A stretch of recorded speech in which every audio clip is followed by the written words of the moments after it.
Lottery யோகத்தை பற்றி இங்கே பார்க்கலாம். 27/11/2024 புதன்கிழமை.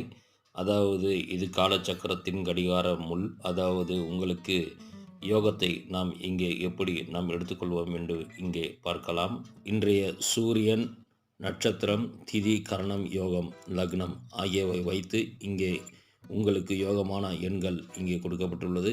அதை நாம் யோகமாக்கிக் கொள்வது நம் கையில் உண்டு. இது காலச்சக்கரத்தின் அதாவது இது கடிகார முள். இந்த கடிகார முள் அதாவது நீங்கள் வாங்குகின்ற நேரத்தை குறிப்பிடுகின்றன. அதை 2 இருந்து 3 மணிக்குள் உதாரணமாக இங்கே பார்க்கலாம். அதாவது 2 மணி என்று வைத்துக்கொண்டால் 1, 17, 23, 6 ஆகிய எண்கள் உள்ளே உங்களுக்கு கொடுக்கப்பட்டுள்ளது. அந்த நேரத்தில் அந்த எண்கள் நாம் வாங்கி கொண்டால் உங்களுக்கு யோகமாக கருதப்படும். ஆகவே அந்த திதி கரண யோகங்கள் நாம் பார்த்து இங்கே செயல்பட்டால் உங்களுடைய யோகமான எண்கள் நாம் பயன்படுத்தி கொள்ளலாம்.